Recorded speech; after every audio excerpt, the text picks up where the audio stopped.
Mr. Speaker, I ask unanimous consent that all members have 5 legislative days to revise and extend their remarks and include any extraneous material on the subject of this special order. Without objection.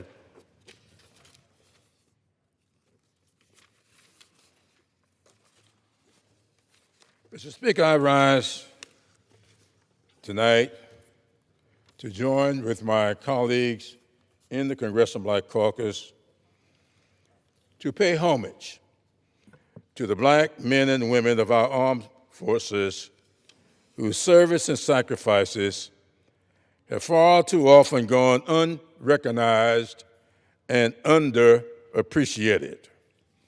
And to make matters worse, they have often been denied their proper and well-deserved benefits as veterans who proudly served our nation. There has been no war or conflict in which this country has been involved that blacks did not participate.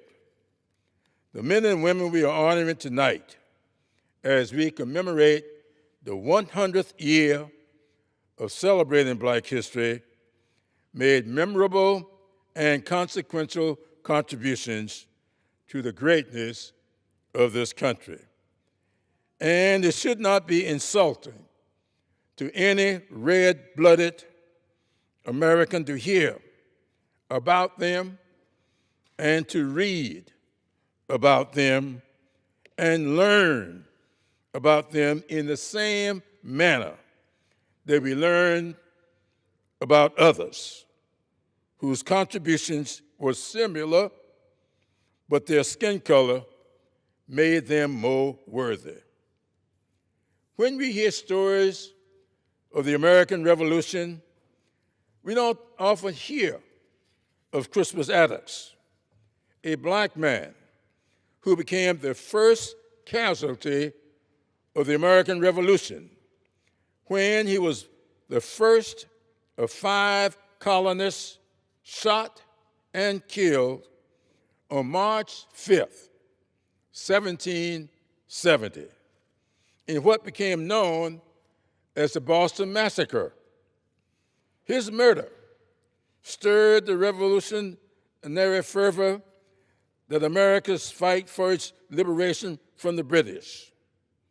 So why is it that all of us were taught about the Boston Tea Party, but nothing about the Boston Massacre? The life of Crispus Attucks is far less documented than his death.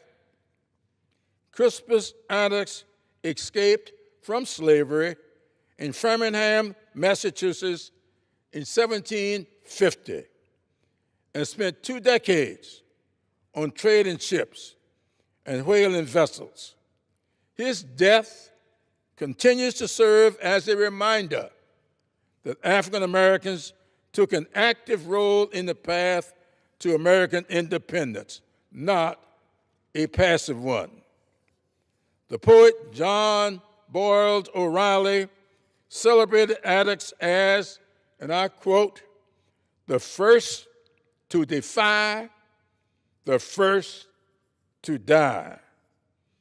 In his 1994 book, Why We Can't Wait, Martin Luther King Jr. pays homage to Attucks for his courage and defining role in the American Revolution.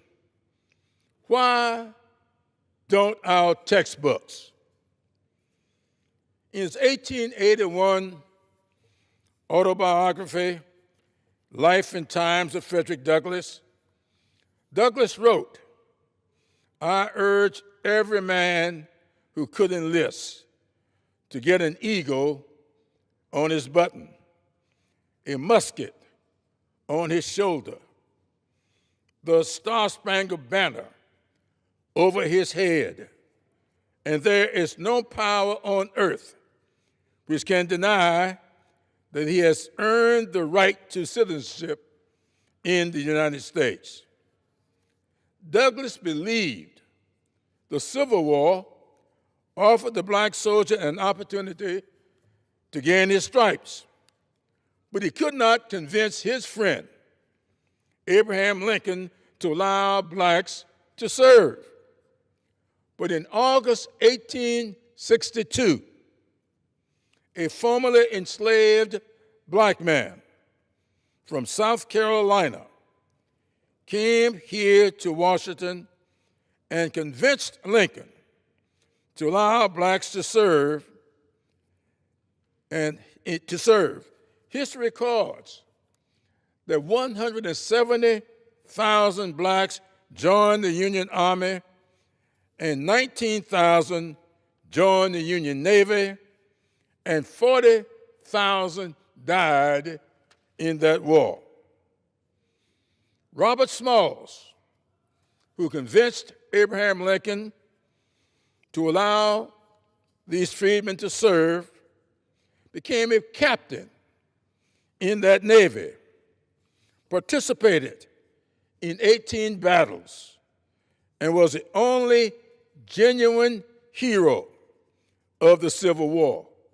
And in my not so humble opinion, is the most consequential South Carolinian who ever lived.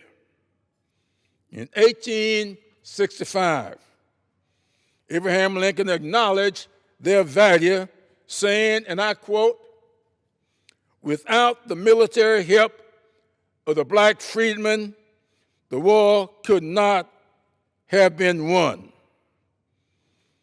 In what textbook do we find that? I would say very few, if any.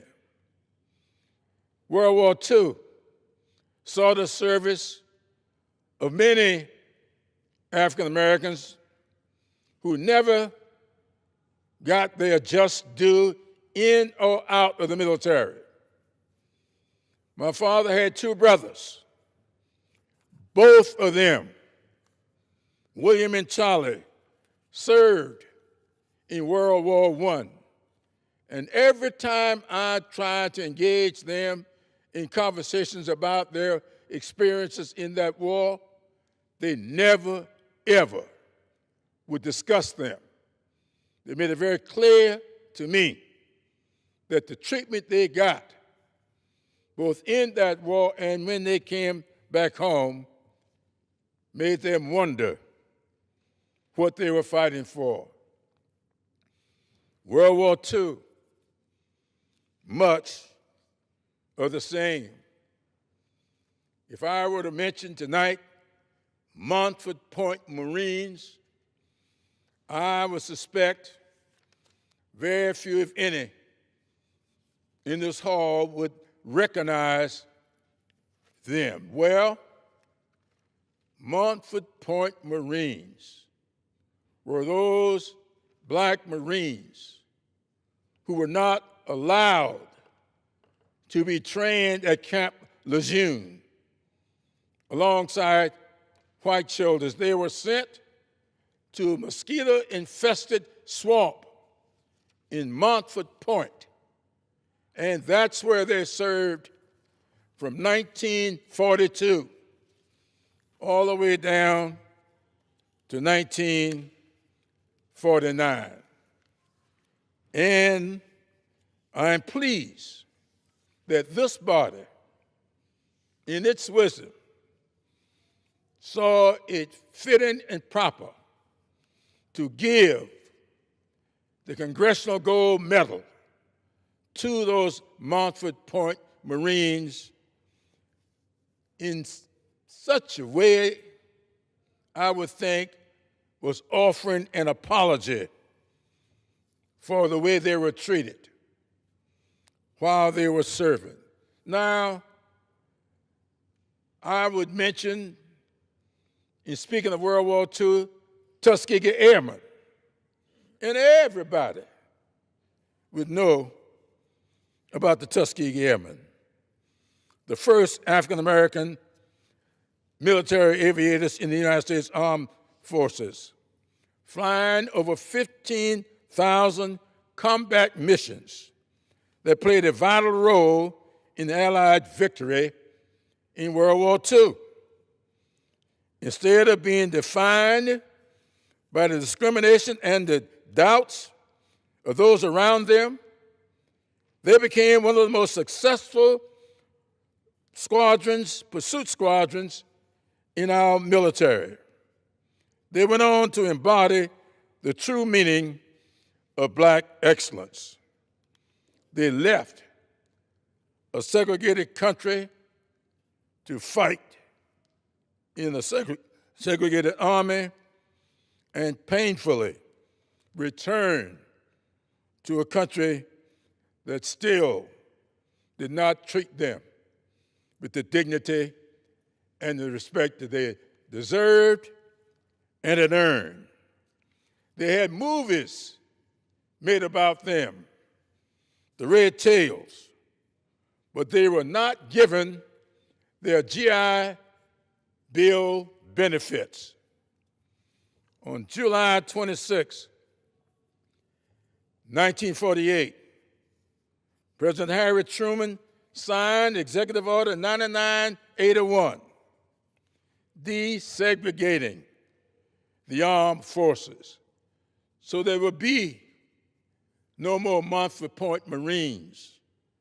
Truman declared, there shall be equality of treatment and opportunity for all persons in the armed services without regard to race, color, religion, or national origin. Many servicemen wrote to President Truman. Perhaps the most pivotal letter that Truman got came from Isaac Woodard Jr., a World War II veteran who, hours after being honorably discharged from the United States Army, was dragged off a bus and beaten to near death, blinded by police in Blacksburg, Leesville, South Carolina. In response to Woodward's letter, President Truman declared, and I'm quoting Truman, when a mayor and city marshal, I want to repeat this, when a mayor and city marshal can take a Negro sergeant off a bus in South Carolina, beat him up, and put out his eyes, and nothing is done about it by the state authorities, something is radically wrong with the system. End of Truman's quote. In January 2025, President Trump made the decision to stop teaching about Air Force recruits about the Tuskegee Airmen in the name of banning DEI initiatives. Their heroism is not DEI, it's in American history. Sergeant Woodard deserved better treatment because of his sacrifices.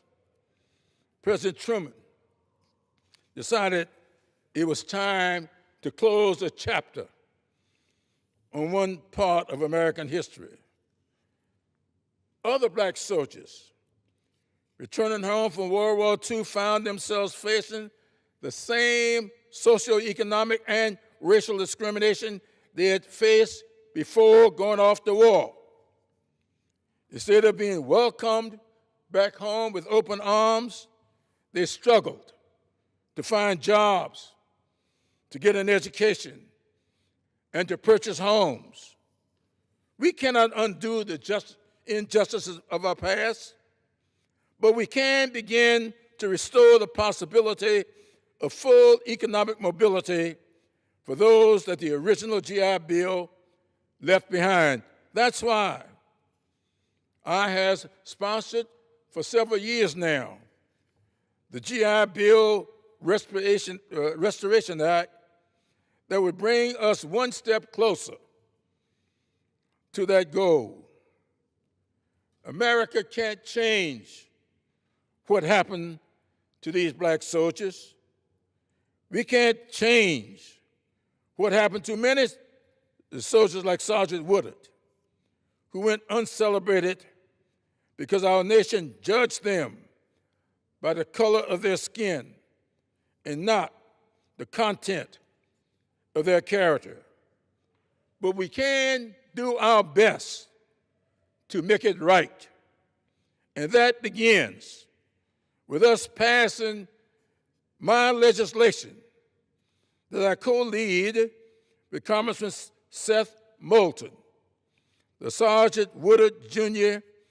and Sergeant Joseph H. Maddox GI Bill Restoration Act.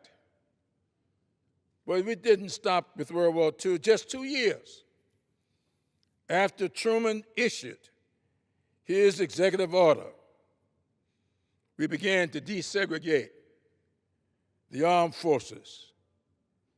And there we were in the Korean War. And we put Truman's executive order into action and was greeted with resistance. Truman's 1948 executive order inspired many black men to join, believing the military would provide an equality of opportunity the greater American society lacked. It was in the Korean War that African Americans first served shoulder to shoulder with soldiers of all races and backgrounds. A message resounded throughout the nation. If people of different races could serve as comrades in combat abroad, they could live as neighbors at home. The quest for racial equality extended far past the barracks or on the battlefield. But that same quest for racial equality returned home with black soldiers. I often think about our former colleague, the late Congressman Charlie Rangel. At the age of 17, Charlie Rangel left school and joined the Army to help his mother support his family. Soon after his enlistment, in 1948, he deployed to Korea for what he thought was a police action, but soon realized it was a full-scale war. With a fighting spirit, he found himself in combat during the Korean War and risked his life to rescue 40 soldiers from behind enemy lines. Returning home to Harlem, New York, Rangel was first elected to Congress in 1970. He would go on to serve 23 terms in this body. Mr. Rangel was a proud co-founder of the Congressional Black Caucus. Today, America is faced with a turbulent reality as the Trump administration is still trying to purge our United States Armed Forces of black officers, diversity, and honoring black history. In February 2025, President Donald Trump fired General Charles C.Q. Brown, then chairman of the Joint Chiefs of Staff. The words Trump used to justify his firing, and I quote, woke and DEI. C.Q. Brown was the Air Force's first black commander of the Pacific Air Forces, and later, the first black chief of staff. what is woke about being a commander of the Pacific Air Forces? None of the other commanders before him were called woke. They were all called commanders. So why was he called woke and fired? Well, I think we all know why. In March 2025,